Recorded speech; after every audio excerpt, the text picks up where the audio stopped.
Hey, everybody, this is Jared Ice and Michael Pegger, Michael of course, Pegger here. with Sex, Drugs, and Opera. And we fucked up. We fucked up as we do from time to time. Lots of good things happening, step forward, 2 steps forward, 1 step back, but that's how progress is sometimes. In recording this podcast, this podcast you're about to listen to, The Future of Music, was intended to be our second video podcast, and wouldn't you know it, we just straight up did not push record. You know, I like the fact that this was human error and not technical error. No, because I think I mentioned it in the podcast here, but we found the lobster. It was in Mike's microphone cable. We cut it out, literally. So we just recorded 2 podcasts. No problem with that. The cameras, we spent a long time getting up the angles. I mean, we came here yesterday and set up everything with the light and cameras, and we just didn't fucking push record, man. Jesus. And it happens sometimes. So here's the situation. So basically, The Future of Music is going to be a normal podcast as always, and then the normal podcasts are always paired with a secret sponsor podcast. And so what we've decided to do is we've just recorded the secret sponsor podcast, The Origins of Music. We recorded that as a video podcast. Yep. And then as a sorry to you for having to listen to a podcast that has no video footage but should have, then you have access to The Origins of Music, but only on taste YouTube. of that beautiful world that the secret sponsors roam around in. Right. So secret sponsors, you can download Origins of Music as a podcast, as an MP3, as you always do. For the rest of you, if you want to see the Origins of Music podcast, go check it out on YouTube. And also in the description of that podcast, I will then put links to the 2 videos that we showed in this upcoming podcast. So anyway, Which, by the way, this is a banging podcast, we baby. were fucking pissed because this is one of the best podcasts we've done. So anyway, without further ado, Future of Music. Hope you enjoy it.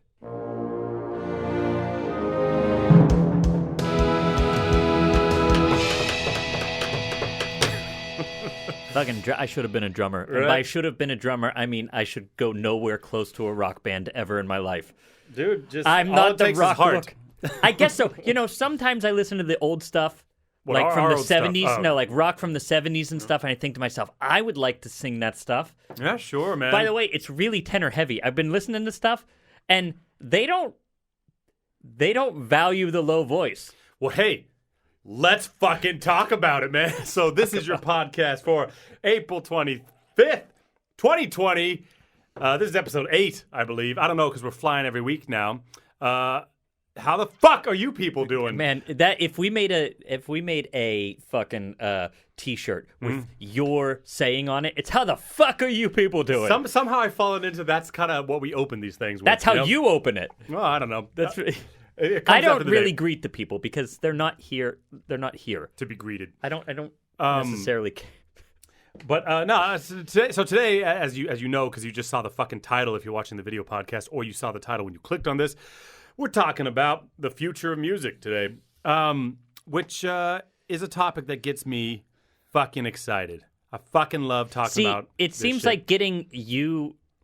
It seems like the future of music gets you excited, and the does. past of music gets me as rock hard as the future of music Which, gets hey you. man, let's just segue. Whatever.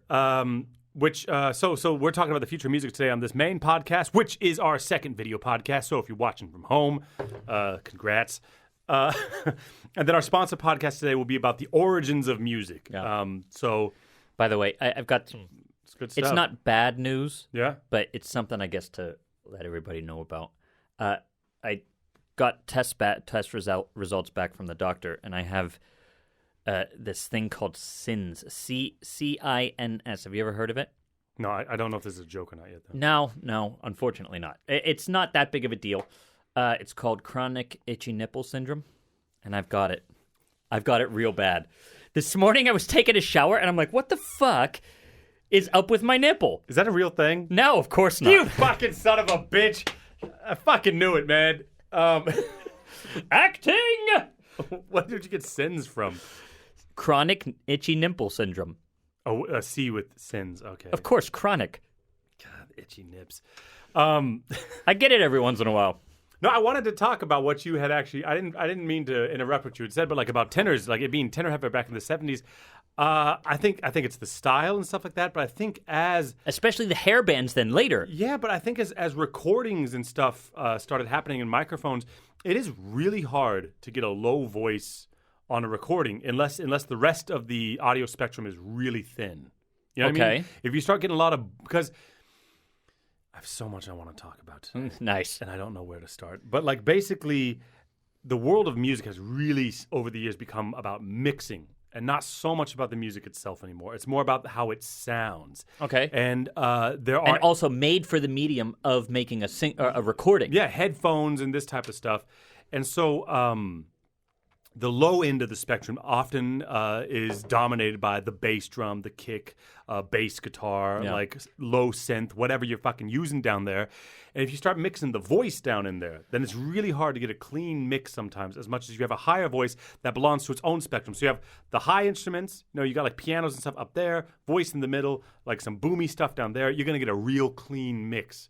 Okay. And so I think sometimes there might be a practical reason for it. And so you never know if like it's the style, it's like chicken or egg. Well, that's know what I mean? That's a good theory. That sounds right because with a guitar and everything, it's like the voice, one of the tenor screamy rock people. Yeah. It fits with a guitar very well. Sure. I think the other reason might be that even in music, just like in sport, if the people themselves can do it, Yeah. it's not as exciting. Yeah. To hear somebody screaming high notes is fine, but if you've got like a bass doing their high note and the general populace can kind of like sing along with it, Yeah. it's not quite as extraordinary anymore because they're you know what I mean? Yeah. It's not extraordinary. What the It's- fuck? it's also- Why do I have to say anything Well, else? it's also the people deserve at least two adjectives, man, every time. I guess so. No, it's also just simply like the style. You're screaming like rock music's like I don't give a fuck, man. And so Yeah, but when a bass is screaming, it's somehow no, 'cause not there are, as like there's like the band Godsmack, for instance, which has a really low voiced guy singing, and he does the yelling, and he technically, like technique wise, is doing the same stuff as some of these other hairband things, Right. But it's mellow, Right, it's mellow because low it's lower. Voices are mellow. I mean, and like if you want to relieve the world of voices, you look at saxophones and stuff. Violins. Country music, and that sort of music had a lot of low voices. Johnny But- Cash was low, like Yeah, but Tennessee Ernie Ford, 16 tons. I owe my soul to the company store. You know that? Yeah, sure, man. But that they like that stuff. But it's mellow. Country music is mellow. That's right. Even when it's the most upbeat, like it's still. Even then, they add the high harmony. Yeah. They're adding the high There's harmony some then, dude so- that's bringing the high thing. If you're not doing the high harmony, then it's not quite as. And then that's why you see that opera. That's why I, as a baritone, love Verdi so much, because he wrote a lot of badass arias for baritone, and usually that shit is going to go to the tenor for the same fucking reasons. The reasons we're talking about now with rock music have been around for fucking ever. Do you think people are getting sick of us not? Do you think people miss the whole beer drinking thing? We used to have a new beer every fucking episode. I don't know why that stopped. I mean, honestly, I feel like it stopped because we got so busy that we've started having to record these earlier and earlier. Earlier in the day, yeah, that's Like the last one we did it like 9:30 or something. The Monteverdi was early as fuck. Monteverdi was early. The last time when we did those cocktails, the viewer cocktails, that was like 10 o'clock in the morning, and we were drinking shit. Yeah. It's somehow become early. I think maybe that's why, but I don't. Also, it's of course the stores being closed, because usually what I used to do is I'd swing by the store, grab a craft beer before the podcast. But Right. I guess we could order online. I don't know, but we're not planners. Not you nor I. But people who are watching the video podcast now can see my creation here. This was my favorite mug for a long time, and when it dropped, look at there. See the handle fell off, so I took a clothes hanger, and I made another handle out of it. And my wife hates this thing. That's why it lives at the studio now. Some trivia about. It's the most stable cup I have. I was hoping so bad it would like fucking fall apart Yeah, right when you said that would have been nice. Some trivia about Michael Pegan you might be interested in is this guy fucking loves making shit out of old coat hangers and has a skill for it. I actually, it's a shame that the thing that I'm most talented in is so unapplicable to the real world and making a living. Yeah, if it's this getting were a less so. thing, Yeah. if making shit out of clothes hangers were a thing, Yeah. You'd have a store. I'd have a fucking, I'd have a successful, I'd have chains. You just gotta believe in yourself, man. I guess. But what am I going to do? Fix your mug with a coat hanger? I appreciate it, but nobody else does. Well, that's true. And just because nobody else appreciates my soaring talent at making this doesn't make it any less of a skill, any No. less of a craft. Just That's true. because other people don't like it. It just happens to be one that is not monetizable. Like being an opera singer. Like, Oh, man. Oh no! Look at the camera sometime, dude. Or you don't like to look down the camera, huh? I think people want to be a passive observer. I don't think they want to be looked back at. Sometimes they do. Anyway, so today, like I said, we're going to talk about the future of music. What are your thoughts on that? I mean, we live in a very interesting time because at the moment, that's changing more than ever. Because I think back in the day when they talked about, I mean, because the future of music, because we did a podcast about the golden age, right? Yeah. Looking back, and it's interesting to think that people have, of course, always looked back, and lots of people critique what came before because that's an easier thing to do. But there's not so much publications about the future of music. That's a very difficult thing to talk about. Well, and it's usually viewed negatively.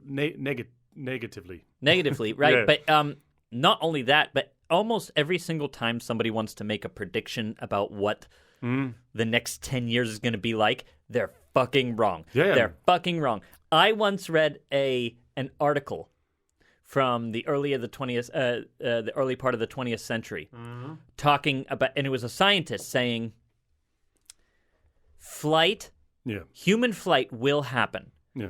But it won't happen within the next 100 years. Probably not within the next 200 years. Yeah. It is something that us scientists know could happen that very same year. Later that very same year is the first flight. Yeah. No, that's good. And you've said that on the podcast before. I wonder when that was, because I also brought up this thing about how they thought there was some competition and they thought iron horses would be next. Right. They saw robotics and machines happening, so they're like, of course, then we make a mechanical horse. And no one thought about the car. And that's true for all of us. We're kind of stuck in the box of the world we live in. Yeah. What's something that's really, really fast? Well, what if they could make a train that was could travel at light speed? It's we think about things that fucking exist and how it could be better. But it's if you could think of something that didn't exist, then you should do it. Then you should do it. Okay, so sometimes... And very few people can do that. They were... back in Victorian times, they imagined what it's going to be like in the year 2000 or something like that, and they pictured these big floating balloons with just Victorian living rooms in them, right? Yeah. Now that they could have fucking done, they could probably do that, but they didn't. Why? I don't know. A bunch of assholes. But you look at sometimes they get it right. 2001: Space Odyssey. Okay. Is crazy. Yeah. It's really, really crazy in that when they get on that ship, they're having FaceTime. Yeah. On basically tablets. That's not so far off. No, that's what's crazy is people do get close, and I think it's an interesting time because back in the day, it's like we talked about Monteverdi. We talked on the Monteverdi was a secret sponsor podcast, but we talked about how he was trying to do new things in music, and of course that was met with criticism.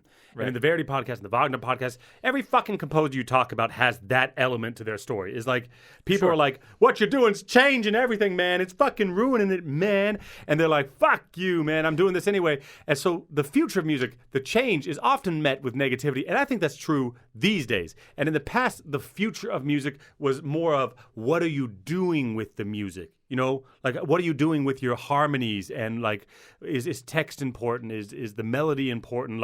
Which instruments are you using? What themes are you using? I do have the feeling though that nowadays there is this feeling that every single composer has to reinvent the wheel. Yeah. Oftentimes you feel that way where it's oh, okay, I get it, right? Which I don't think Bach was trying to reinvent the wheel. He was just kind of being Bach. Yeah, a lot of people just want to do their shit. Which that's good. That's what should be promoted is do you. Yeah. Because you is definitely going to, if you are being actually true, you is going to be different than other people. Well, and it's kind of weird because people are like, oh man, if you have influence and then you're using it to take music in a bad direction, fuck you. But it's if you were doing something bad, would you have the influence then?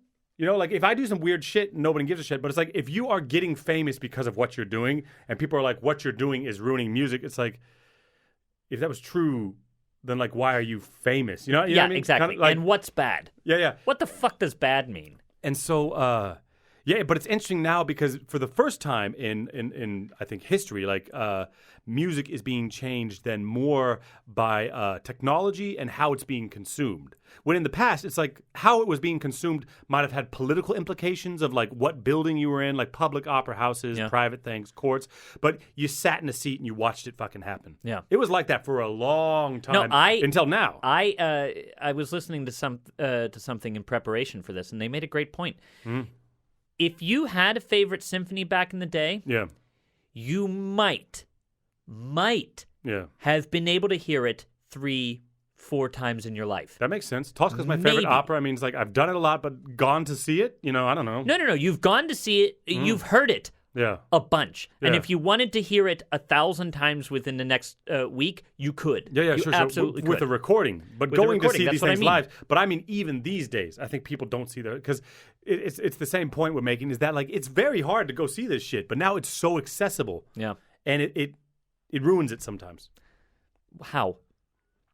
Because you can I mean I don't know if it ruins it, but you can listen to something until you're sick of it. It's like having unlimited food or unlimited anything. We talked about before, like if you can just jack off as much as you want, if you can eat whatever you want, it's like it gets fucking old. That's after a right. certain It's point. like inflation. You're talking about inflation. Fuck it. Why am I trying to say things 3 different ways? You're really trying to give the people a lot of adjectives. I know. I don't need that You many don't need adjectives. I can say it one time and it's fine. Okay, there's a little bit of echo. I had to turn that off there. Turn that's the nice. echo down. Okay, by the way, talking about technology, I was cutting up our podcast the other day, and I'm pretty certain I don't even want to say it, but Oh man! I'm pretty fucking sure that the lobster existed within Mike's microphone cable, and we changed it out, and I did a bunch of voiceover work this weekend. Nothing happened, so I'm pretty confident it's been solved. Awesome. Yeah, and I shouldn't be afraid to fucking talk about it, okay? Which is great. Yeah. Because fuck that lobster. Yeah. Fuck him to death. So I think we figured it out. It's also great because that forced us to get this beautiful new sound card. Yeah, this is incredible. And we're still figuring this out, which a lot of this goes with the theme of today, which is, you can have the technology, but it's like if you don't know how to use it, then it doesn't matter. Do you know what it took to make a recording back in the day? What's back in the day? Back in the day, I mean, even back in I remember when let's say back in the day, 2003. Oh, okay. I didn't have a phone that I could just press a button and record myself in decent quality.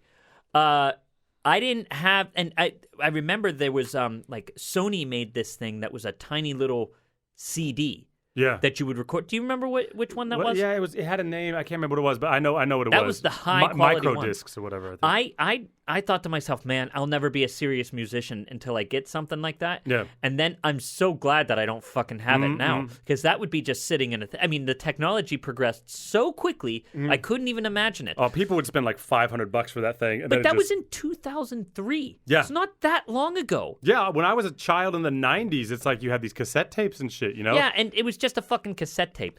And now, like, that was fine. Yeah. But it was still a pain in the ass. You weren't getting a good quality recording. Now you can get a good quality recording. Now we can make studio level fucking recordings with this shit. Yeah, sure. And like, back in the day, I thought you meant like not Corelli, Caruso and shit. Like, Well, now, okay, but that's even more extreme, of course. Yeah. I mean, so like on the next podcast, we'll talk about a lot of this stuff, the origin of recording, the origin of music. So I don't want to go back now, but like also with Queen and the way they had like this layering and shit they did, it's just not the same now. And where do you see it going then? Well, that's a big question. If you had to make your prediction, the Victorian balloon thing coming down. Well, that's going to be what do we have? 17 minutes. That's going to be a long conversation. So, well, we got time.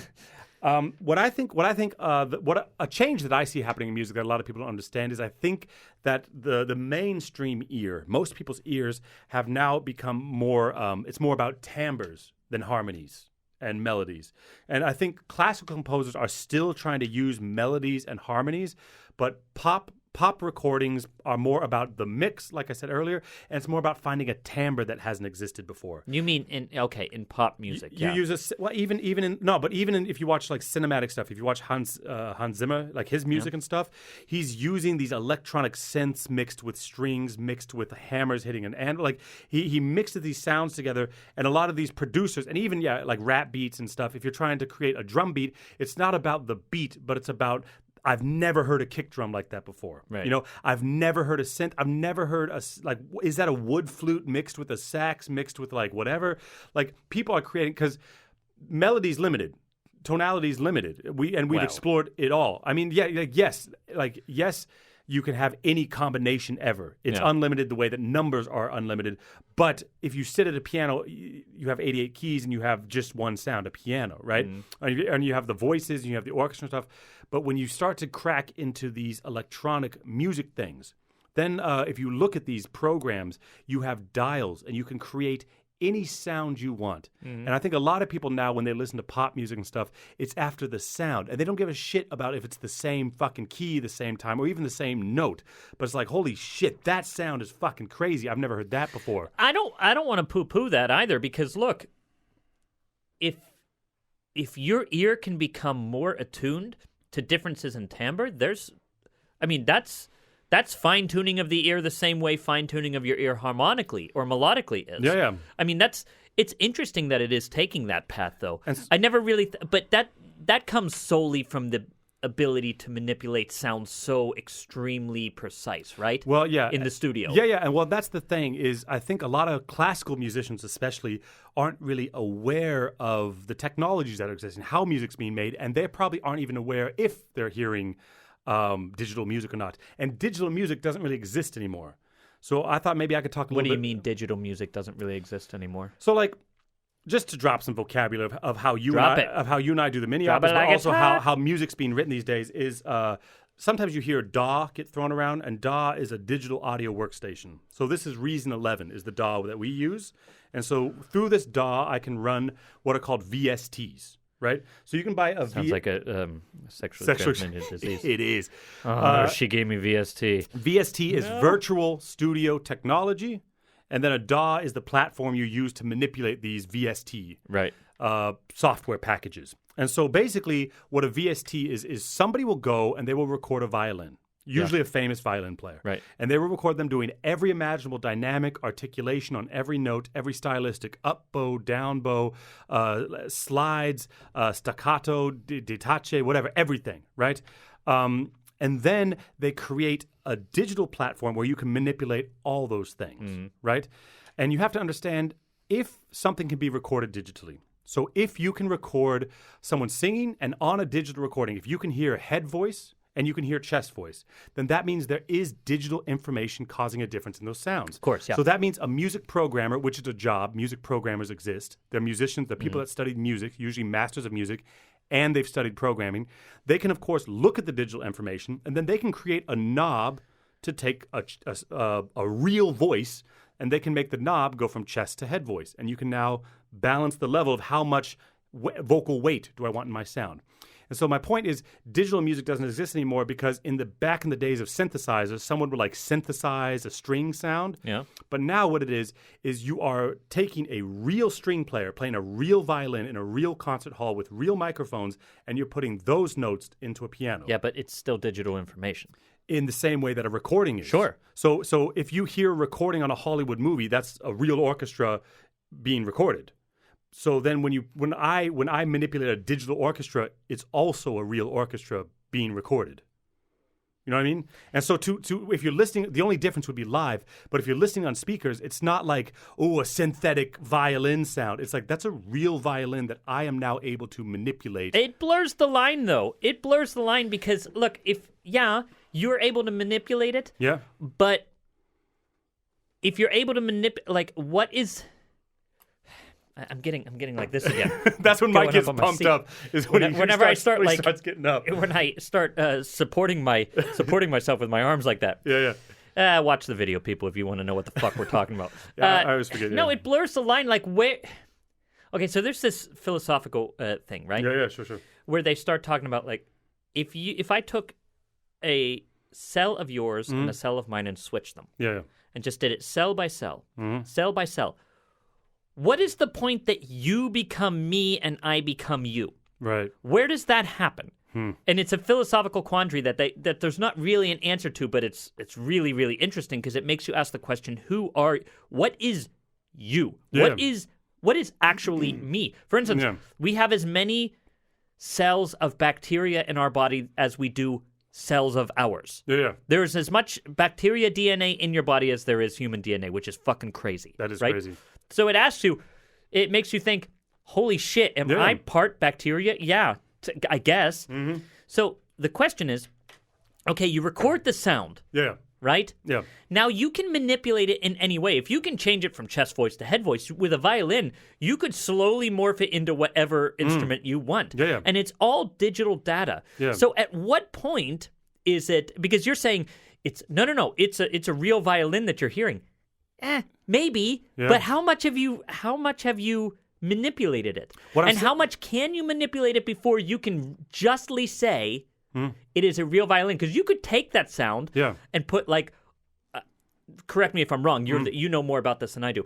You could take that sound and put the qualities of a human voice over top of it to the point where you're like, oh, I'm hearing a voice, and somebody says, that's the violin sound. And you're like, okay, but wait a minute. Which is it really, and how do you know? Well, that's the thing, is like it's all being digital. So of course, if you're sitting listening to a violin live in a room, you can't recreate that sound unless you're sitting in a room listening to a violin. You know what I mean? Right.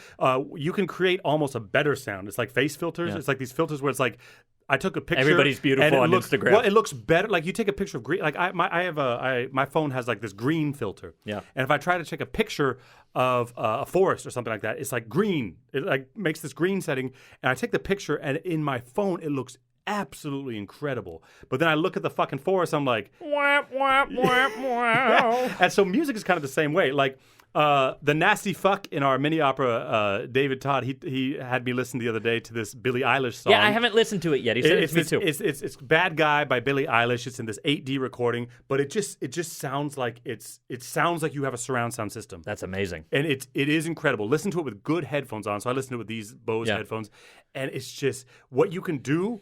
Like there's times where I'm like, is someone in here? It's like that type of, hello?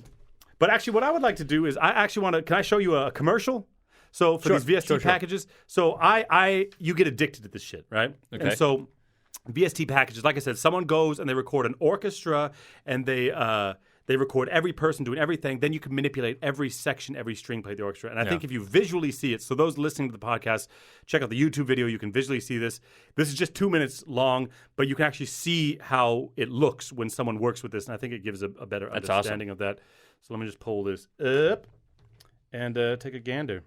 So all the music in this, by the way, is sounds from this is the digital. These are every orchestral sound you hear is the purchased sounds. All right, so an orchestra purchased live that is now manipulated. Yeah, manipulable. Yeah. It can be a long and challenging way. Yes, it can be. From the very first inspired musical Stuff idea people are buying, like me, like they're looking at these commercials to the magnificent, high-quality orchestral production. Brass sound particularly good. There's gonna be We found a way to revolutionize your brass way drop of here composing soon. complex orchestrated music.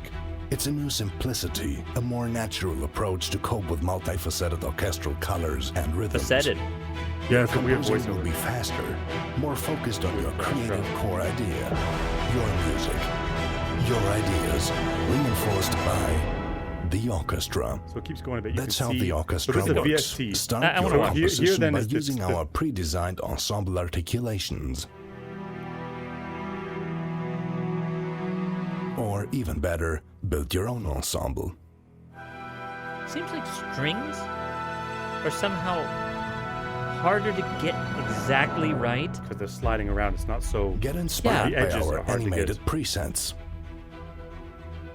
Or create your own individual arrangements. wonder Use where this our guy's from. traditional instrument I patches think too. someone- it's yeah. all there. Convert your ideas into music, simple and fast. But they'll bring in, I think, some choir here. Create They also have a complex choir package. arrangements with simple chords. And how's that no sound? limits to your creativity. The orchestra, the easiest way to compose epic orchestral music.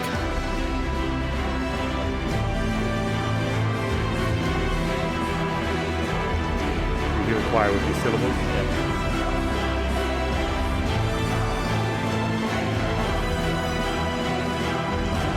And that's all synth. It's real orchestra. It's like Right, what but- synth means. Yeah.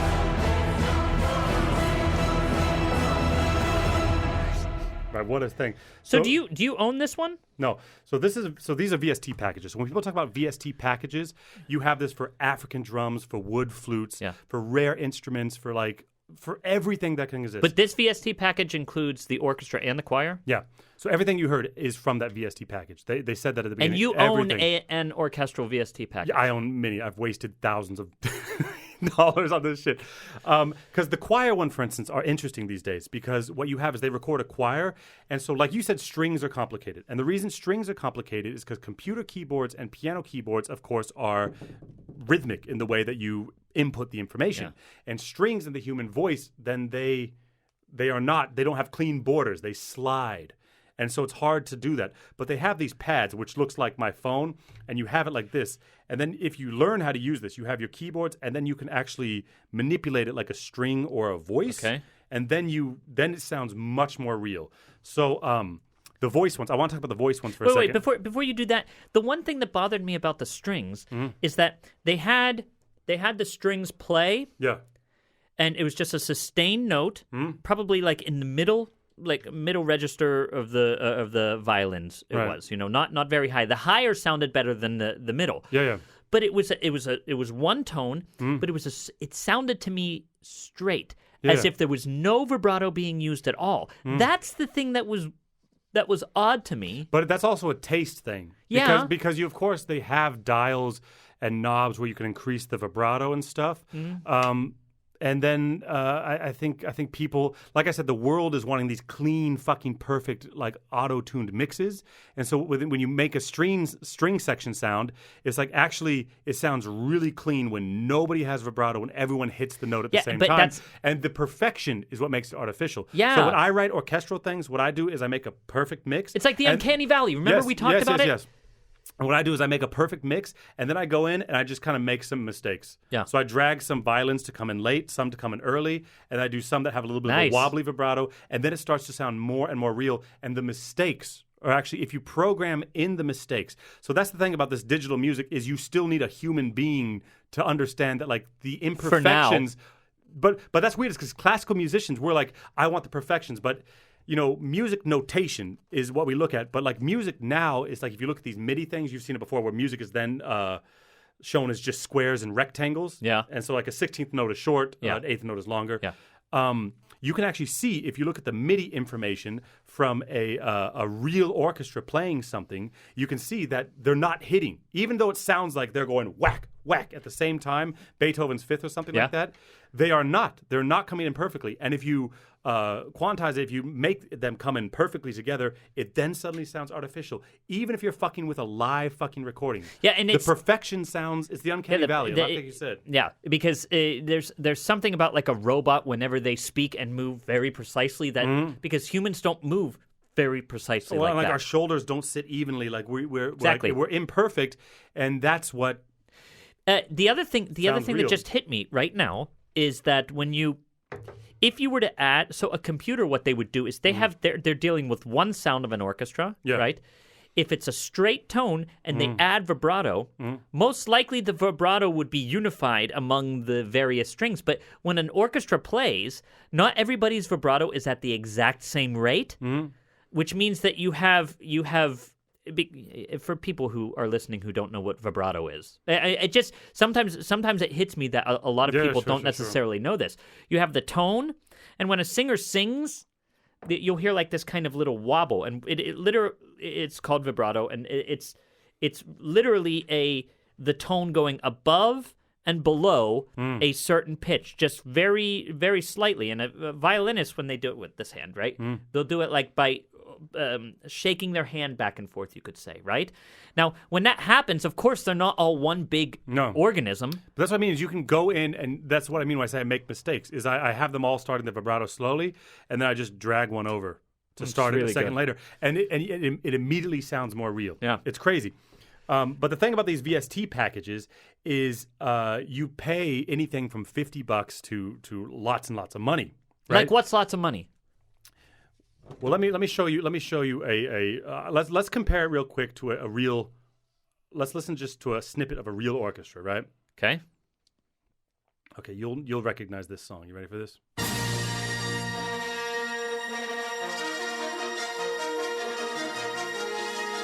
Wah, wah, wah, wah. Sounds good, right? Yeah.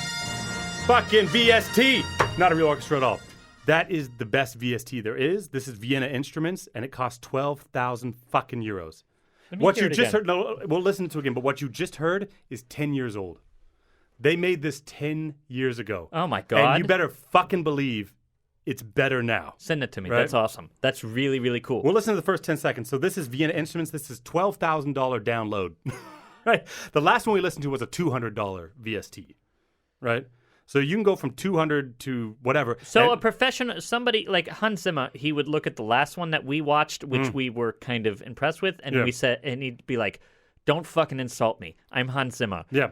I'm not using that piece in of his shit." movie, he's using like these VSTs. Like this is one that I think he uses. There's other platforms and stuff he uses, but he's using VST packages. You can hear it, but also he talks about So it. you could get as specific and picky as a normal educated musician would be. For instance, like, that's Berlin brass. I Yeah. want Chicago But Shoti brass. people who are writing like cinematics, like scores and stuff, are like that Yeah. already. You know what I mean? Yeah. And it's like you can buy packages. And so you asked me, this is a long-winded answer of what's the direction music's going. Yeah. Famous people are creating VST packages. So it's like you can download the Michael Pegger VST package. Yeah. And then I have your voice, and I can manipulate your voice however I want. And so one of the Please things, do. So one of the Jesus. things that's coming with this is because like you say, okay, strings are hard to like with the piano, and I told you there's this piece where you can like run your finger and do that with singing. So right now I have a choral VST, and so you have these Latin syllables. So it's like there's like 50 syllables, like tus, ti, like ra, re. which is all you hear in But movies so it's nowadays. Like, tis, la, su, ka, ti, ta, tu, tus. Like it's like just syllables, and you're like, oh, that's Latin, but it's just sounds. Right. But it's like someone's like, people don't know Latin, so what's the fucking difference, right? But what they're starting to do is, I saw one of the most recent things. They have this facial recognition software that looks at your cheekbones, Don't your put your lips. hand in front of your mouth. Did you just hear how much it makes a difference? Yeah, but you look at your cheeks, your lips, and everything, and basically the camera looks at you and you sing, and then I, as someone with a little bit of knowledge of singing, can control the soprano, mezzo, whatever, and I can make them say what I want when they want it, make them say it together. And if I go like open all, closed oh, ooh, it's like it then makes the choir make the sound that I'm making. Crazy. So I can sing the whole choir now. So now if you have someone like me who knows how to use these things, I don't need to play fucking anything. I don't need to sing. I just need to know how violins work, how singing works enough Crazy. to digitally listen. But I don't need to know how to play piano or anything. Well, okay. Anything. Look, so we've talked about how much now digitally we can create sounds that sound like live musicians playing. Right. I've got a question. Yeah. Are you afraid of the artificial intelligence takeover of composition? Well, that's my thing is if you ask me where I think music is going, I think what will eventually happen is that you will have a device and you will say like, I want to see a movie with music that sounds like Hans Zimmer and John Williams, and I want it like directed by Quentin Tarantino with like 1997 George Clooney but 2020 Brad Pitt, and it will just like create that for you. You know, it will create algorithms to create like because they have these bots that watch things. It's like, oh, it wrote a script. Like that's funny, but I really think that They exist. yeah, but I think like I mean, look at like deep fakes and stuff. Yeah. I really think you will just request whatever fucking style you want of music and things. For you fuckers out there who don't think that this is possible, Yeah. it is. I mean, this is not just possible, it's coming. People work on it every fucking day. The technology gets better every fucking day. And I've heard songs written by computers completely, Yeah. melodically, Yeah. harmonically, and the words. Yeah. And they sit, and it's just you press a button and it shits out a song, right? The song right now, or the text didn't make so much sense, but it was fucking creepy as shit. It's a bit But uncanny valley, yeah. It's way uncanny valley. But the thing about it is this is just the beginning. Yeah, and It's and just the technology grows beginning. exponentially. And the thing is like these AI programs get better and better and better. But the thing is, you have to remember is like if you can capture it digitally, you can analyze it digitally. Right. You know what I mean? Right. That's the thing. Is like I said earlier, if there's a way to digitally record the difference between a crescendo, a decrescendo, vibrato, slow vibrato, wobbly vibrato, head voice, chest voice, if you can digitally record it, then that means you can make it an algorithm look. and you can turn it into a fucking knob. Exactly. These people, people, listen. Everything he's talking about in manipulating the sound is only a series of zeros and ones. Yeah. That's all. Every single recording, not just that you've ever heard, but that has ever been recorded or could ever be recorded. Every conversation between any two people with any two voices, with any bit of background sound, with anything that you can imagine is literally just a combination of zeros and ones in sequence. That is a crazy fucking thing to think about. Well, so it goes back to what you said earlier. Like if I take a cell from you and a cell from me, like when do you become me? When do I become you? But also like if I put reverb on a track, if I put vocal layers, if I do auto tune, if I do like a digital, like this, like VST orchestra stuff, it's like, when does it become AI, and are we already there? Yeah, look, you know what I mean? My God, this is quickly becoming my favorite podcast that we've ever done. I'm not even fucking around with you. This is so intensely interesting. Yeah. I watched the new Aladdin the other day. The live action one. Okay. I was pleasantly surprised by it. I thought it was going to suck all kinds of ass and dick. Okay. But it was better than I thought it was going to be, right? Yeah. I mean, Robin Williams is a hard person to replace, right? But Will Smith did an admirable job. It was pretty good. Okay, also, cool. they made a couple changes that were really, really good in the movie. But that's not what this is all about. Okay. What it's all about is I could hear like that Yeah. whenever they were using auto-tune. Really? Well, Right? yeah. Auto-tune's easy. Because, again, the imperfections are what make a voice sound real. Right, exactly. And you could like, the princess sounded actually really good. She didn't use autotune that much. I think I might have heard it once or twice, but most of the time it was fine. But some of the people, it was like the autotune was so clearly evident that I thought to myself, that's no longer him. Yeah.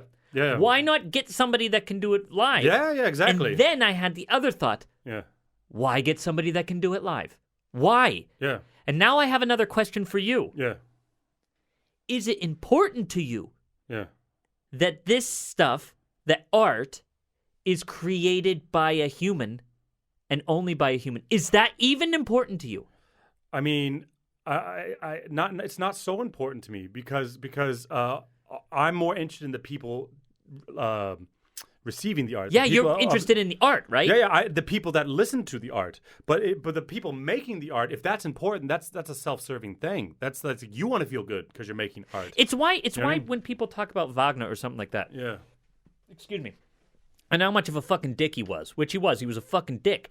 I think to myself though, yeah, his art is so incredible that I don't care who or what made it. If it were a computer that made Siegfried, I'd be fine with it because I only care about what that product is. It's a really good point you bring up because a lot of people say like art is humans communicating with humans, but it's like if the human communicating with you is a fucking monster, is Thriller still not good? Right. You know what I mean? It's like that whole thing. And if you say, okay, yeah, Wagner's music's good, but the guy like wanted to be Hitler, okay, then wouldn't a computer be better than Wagner? Yeah, there you go. So you brings up some interesting questions. Are you saying you'd rather have an anti-Semite like be the fucking composer than a computer? Like, ask yourself that. Yeah, seriously, some fucking questions we're bringing up here. Yeah. I mean, in the end, I care about having this thing, experiencing this experience. Yeah. And I swear to God, it's so there is the thing like, wow, a human can do that when a tenor hits a high C. But a computer could definitely, it will happen someday that they make an original voice, a voice that a human has never had before, where you think, oh my God, that's the best tenor I've ever fucking heard in my life. They can do it with and straight you want tone it already. Again. Sorry, go ahead. Where you say, yes, that's what I fucking want. It's oh my God, that's so good. And that day is coming. Yeah. Is it going to matter to you at that time that somebody didn't practice all of those years to get to that point and then can finally triumph and do it? And I guarantee you've already gotten a hard on from digital music and you didn't even know it. Yeah. In movies and shit. Like these synth blasts, blah, that are really popular now. There's very few instruments in that sound. Which by the way, when I hear Well, let's take Star Wars, for instance. Go away from Wagner for a second. Let's take Star Wars, for instance. When I'm listening to and getting that hard on for bum, bum, bum, bum, bum, bum, bum, bum, bum, bum, bum, I'm not thinking, oh, John Williams, you're awesome. I'm thinking, this music fucking sweet. You're just experiencing it. I'm just experiencing it. And when I see fucking Darth Vader walking like that, I'm like, Jesus. Yeah. That makes me feel something. And the idea that this is a spit guard today, not a fucking pop guard. The idea that oh yeah, this is a human that this is a human creation doesn't enter into my head when I'm experiencing it. It also doesn't enter into my head when I go on a hike and make it to the top of the mountain, look out over this valley. I don't think about what it's I'm just experiencing it at that and also, moment. when you see animated stuff, you don't think about the fact that it's not real people. Or when you see CGI, Right. do you think about the fact that the Hulk's not a real person when you watch a Marvel movie? Not if you're really experiencing it in that moment. Sometimes, like, I watched the fourth Toy Story. Watching the first Toy Story and the fourth Toy Story and watching how much of a stride they made in those animation techniques is incredible. They finally figured out wet things, by the way. Yeah, well, it's all just like you get away from music, you get into like video editing now. Like these VST packages, they also exist in photo or video stuff. Oh God, what's happening? Oh, What is it? Did your mind just get blown? Was that it? Yeah, no. It just made me think about, okay, so I can't say that in the moment I would fucking care whether in the moment of experiencing some music or some piece of art, I can't say that I would give a shit whether it was created by a human or a computer. I can't say.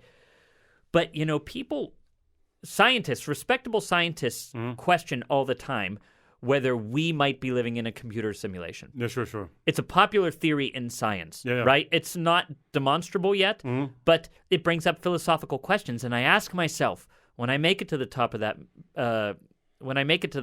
mountain and look over the valley, and I'm tired and I see this spectacle before me, do I give a fuck whether it's a computer animation? Do I give a fuck whether I'm living in a simulation? Well, and the thing is if you look retrospectively at human life, everything expands the same. And what happens, like what you're talking about now, what happening with music, it's also happening with like sex dolls, but also just like robotic companions. Yeah. Like if they made a robot that was so real that you couldn't tell it was a human. It cried. It needed to eat. You know what I mean? And it loved you, and you loved it back. Like, how much does it matter? And that's why I like Black Mirror so much, because they dealt with a lot of those issues. Or Her. The movie Her is incredible. Watch that shit, because those questions are what we're now having to face with art and music. Yep. Because music is life. Art's a reflection of life. It's like people are finding like sexual release in like dolls or companionship in like things that don't even exist.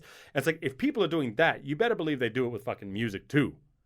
And just to wrap up, what are we at, 46 minutes? Just to wrap up, like what I think the future of music is, I think human music will become a subgenre, much like opera is.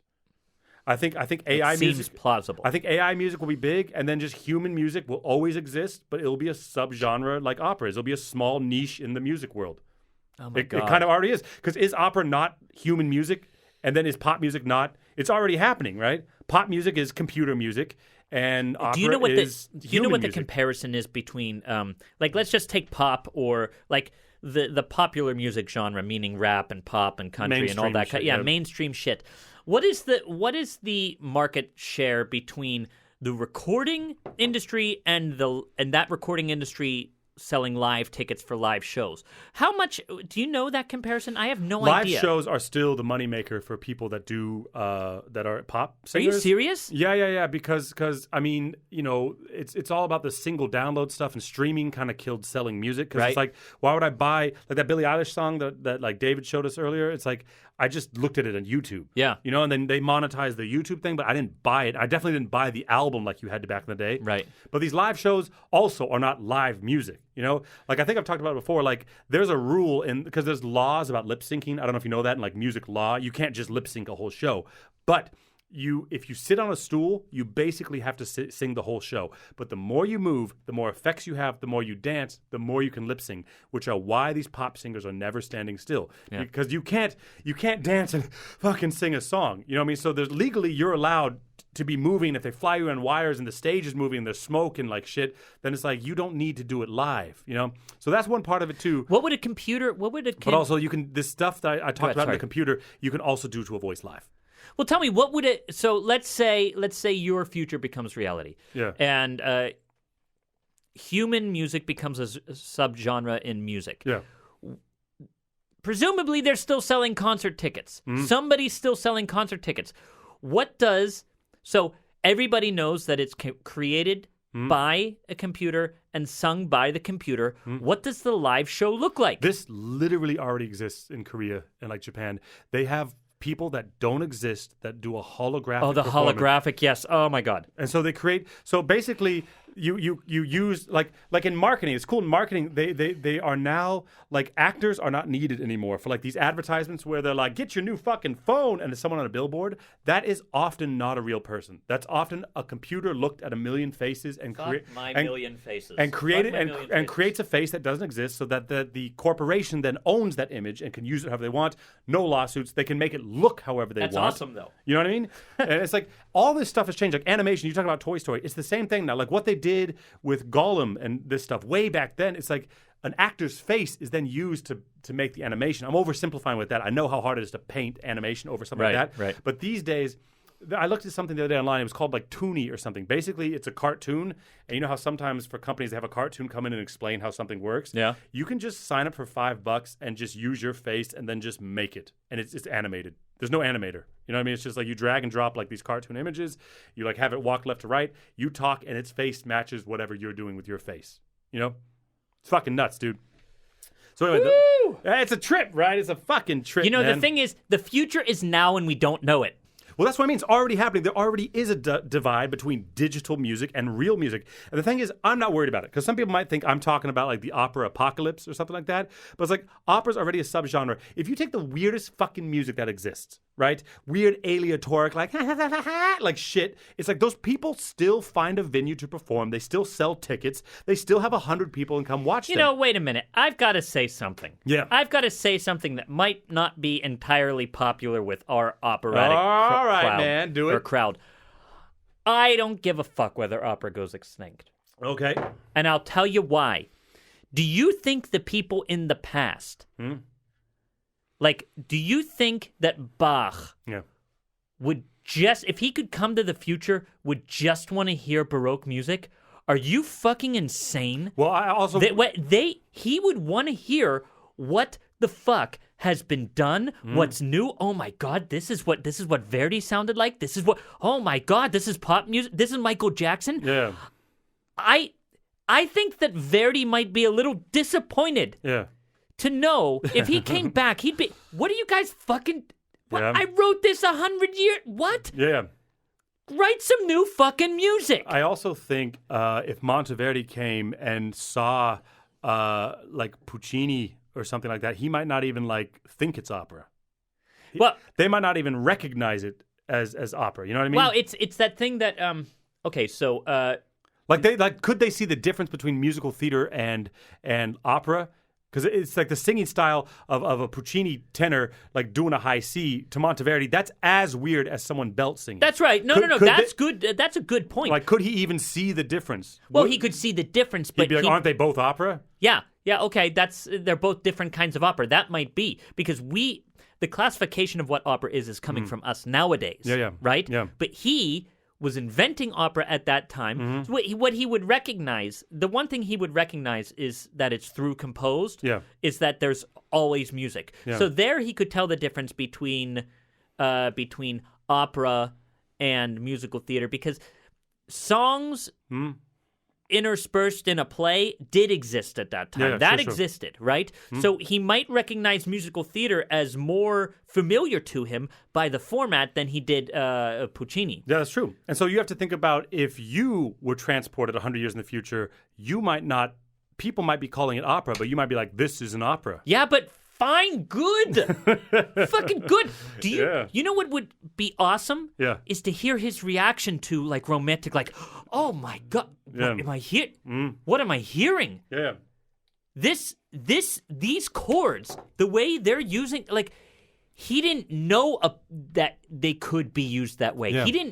Nobody was using it that way. Yeah. It's an incredible, I would love to hear it. I would love to hear a mind like Mozart's reaction to Wagner. Yeah, that would be nuts. That would be cool. But I would also like to hear our reaction to the music that should be coming. And I think perhaps by our insistence on playing Verdi and Puccini and Wagner over and over and over and over and over again is putting a stone in our path. Yeah, sure. And it's like, you also got to ask yourself, if you're an opera singer, it's like, if you're really, really worried about it, you're like, well, then, like, how am I going to perform? How am I going to make money? It's like, often people get confused with making art and making money. And I'll tell you right now, if you want to make money, music is like the worst idea for making money. No, you know what I mean? true. Like, just look at the world and look at how few skills you need to make 4 times the money doing something else. You know what I mean? And if it's about people hearing your art, how many people do you need to hear your art for it to be legitimate? That's You know true. what I mean? It seems like you just need to affect at least one person. What? Like, Okay. you know what I mean? So if I go back to these people doing this weird ass aleatoric fucking experimental music with trash cans and shit. Yeah. It's like they do it for 40 people, but 40 people go there and they're like, fuck yeah, man. It's like, is that not legitimate? And can 40 people not pay your rent? So like, how much are Well, you the hoping question, for? I mean, you get to the idea. I mean, art you don't have to make money with at all. Yeah. Making money is not a requisite for making art. But Not I mean, at all. But I mean, opera is a subgenre and always will be, because we talked about it in our Is Opera Cool podcast, and like some supplemental podcasts for this one. Just go back and listen to Is Opera Cool, and what I wrote down the other one is Music a Language. That has kind of a lot with what we're talking about today a little bit. Oh, we're going to get to that again. I have some interesting things to say about that in the next podcast. In the next secret podcast, we sponsor. will. Yeah, I just think opera, it has to be, because people can't understand it. Mainstream can't understand it. And so if human music becomes a subgenre and opera is a subgenre of that subgenre, I don't really see the big difference. You know what I mean? It's an interesting point you make. Because we have opera friends. We exist in the opera world. And so I think we think it's much more ingrained in society than it is. But hang out with people who know nothing about it and try to bring up anything. Yeah. Try to bring up a single opera singer. You know, like they don't know shit. Yeah, we live in a bubble. Dude, do we have other shit to get through? Yeah, get no, through we're today? basically done. But the last thing I want to say, well, let's go on. Okay, But so, look, we did not mention yet that if you do want to hear these things about the origin of music, you got to become a sponsor. and we got some new sponsors from Mike. Yeah, too, we got to some- announce today. You announce them today. I do it. No, every man, fucking it's time. you do it. You do it in a way that I can't. Tradizione. So there's 2. You see there where it says. Ladies and gentlemen, introducing new Sex, Drugs, and Opera sponsors! Richard Lee Thomas! Come on down! And Marco is the other new sponsor. Get off the hey? mic, man. Get off the mic, Marco, Hey, give that Richard shit back, give that Lee shit back. All right. Thomas, and Richard Lee Thomas, All right, and Marco. that's good. Thank you, giving Mike. us Thank the you. money, giving access to the secret sponsor content. Yeah. Mike, thank you. All right, so Well, the music's not done yet. What am I supposed to do? I'm gonna talk now, right? You say them in a way that people can't comprehend, and then I say them clearly Yeah, because nice. these people gave us money, so I want their name to be heard. I had to turn you down. You had to turn me down. You were peeking like a motherfucker. Okay, Richard, Lee, Thomas, and Marco. Thank you so much for your sponsorship. You guys are helping us buy things like this microphone cable, which, hey, no lobster. No lobster today. I think it's done. I Plus, think it's done. I think it's done too, but this sound card was one of the best purchases. We've really taken a step up. We can adjust ourselves so much easier here. It gives us different possibilities. It lets us record on 2 different channels, which the soundboard didn't let us do before. No, because like I said, soundboards always export in the stereo, and so like if Mike gets too loud at one point, I can turn him down and keep my voice up. Like this type of Which stuff, happens which happens all the often. time. I can mix our voices, and there's no point for a mixer these days. You talk about digitalization of music; it's like my mixer is just in the program. Right. I don't need a big mixer. And then you can change it if you want, but if you record it Yeah. with that mixture, that's what you got. Yeah. But also Also, what was I going to say? There was one more good aspect of having this thing. Oh, our individual headphone volumes. It used to be Mike could have different headphones, and he needs like an extender for his, and it was always like blasting one of our ears, and then like the other person couldn't hear. But I can hear well now, right? I can hear you well too. This is all thanks to the generous donations that people were giving us on Patreon and Buy Me a Coffee. So Marco, Richard Lee Thomas, thank you so much for joining the group. I've sent you your passwords, and as many of you know, we now have logins. So you have a username, you have a password, you log in once, and then you're logged in forever. In the past, you used to have to log in every fucking thing. Yeah. So we always have a podcast that accompanies this one. So last time we did L'Orfeo, and then we did a Monteverdi podcast that was good to accompany that. Today we talked about the future of music. So of course we're going to take a short break, and then we're going to go back and talk about where the fuck did music come from. If you guys want to become a sponsor, you can find different ways to sponsor the podcast on our website, which is, the address for that is. Well, you can do patreon.com/sex, drugs, and opera. Yeah. Or if you want to do a one-time thing, you do buy me a coffee/sex, drugs, opera, no and. Or simply go to our website. We have a donate tab, and then you can find all the ways to help us. And if you don't want to give money, then at least give us a follow on YouTube. Give us a 5-star review on Facebook. It helps us out. And and you get something back for your money. You get automatically double the podcast. Plus, Mike and I got some other things in the work for our sponsors. We always try to every quarter, do something special for them. By the way, go check it out on YouTube. This is the second of the video podcasts. Which, hey people, how you doing out there in the YouTube universe? You going middle camera YouTube on that? Universe? Yeah, I did. The do YouTube middle, universe? and now I'll do yours. You can't get mine. No, I'm not in yours. I creep into yours. I have a tendency to creep into your shot creep. a bit. I can creep. There you go. I kind of get all over the table, though. So. Okay. Your hand is fucking cold. Is it cold? Yeah, it's a little cold. Yours were hot. Where were you keeping those? In my pantaloons. So, yeah, man, you can check this out, on YouTube. We have our playlist on YouTube. You can do Season 1, Season 2. You can listen to the podcast normally on YouTube, but you can also check out our mini operas and our video podcast. This is our second one now. This was one of my favorite podcast. This was so much fun to talk about. Yeah. My brain was racing during It's a cool topic, and you shouldn't be afraid of it. Last thing before Mike and I do our wrap-up here, I just want to talk about one more thing. Opera Radar. We have this app that we work with. We want to make sure you guys know about. In this conversation of the future of music and adaptability, music is becoming more, or opera is becoming more streamed. And actually, with you, I'd like to kind of talk about this for a couple minutes before we end today. But Opera Radar has updated their app, which is usually helping you find your. I'll look into the camera because you like that, right? Yeah, I do. Opera I like Radar it. is Why not? It doesn't hurt anything. I'll put like a photo right fucking here. Ready? Where are you looking? Are you looking I'm looking at mine, of course. Okay. Wait, let's do one. Let's do one to the main camera. Ready? One. What kind of? Okay. But do whatever you want. One, 2, 3. Hey, listeners. Hey. Hi. Sorry. So anyway, Opera Radar. They usually help you find operas in your city, or if you want to see a specific opera, you can of course find out where that's playing. And now you can find out which opera companies are streaming operas and which operas are being streamed and when. One-stop shop. Check out Opera Radar and find important than this time. But when everything gets back to normal, again, I want to plug this part because this is my favorite: is new productions and new operas. There's a special section for that on the app. True. And that's the Tatals. Yeah. And so just before we finish today, quarantine time, in case you listen to this in the fucking future, we're quarantined now because of COVID-19. And opera's being streamed more. Yeah. And it's interesting because I think one reason opera wasn't streamed before because you have to be forced to use the technology. And so I think older people that maybe might not usually know anything about streaming are being forced to then do it, if not for opera because they want to see their church services online. And technology, often you have to force society to adapt the skill set to be able to use it. Or they have to feel, you don't have to force them, that doesn't have to be a choice of yours, but some sort of external pressure is what drives that sort of change. And I think what's funny about streaming is that a lot of people that listen to our podcast today might be upset that we're kind of talking about opera could maybe die out or something like that. But it's like if you're pushing opera streaming, you're pushing for the digitalization of opera being not listened to in a theater and being put online. And if you're singing in your living room and you're one of those singers, then you are definitely helping opera become something people that is something look that at is online. We could do a whole podcast as to.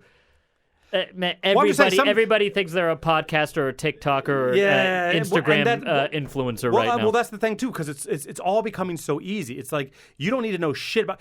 Do you understand how hard it used to be to put like a filter, quote unquote, on a photo? Yeah. You had to know so much about lenses, lighting, and developing the fucking photo, like in your red room, And now you're just like, hey, boom.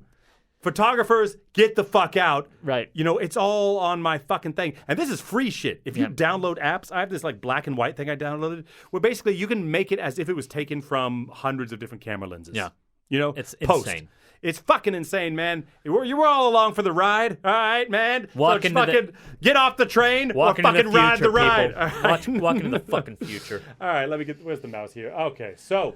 Mike, anything else to say to the lovely people? I have nothing else to say except thank you for listening. We'll see you next time on the next video podcast.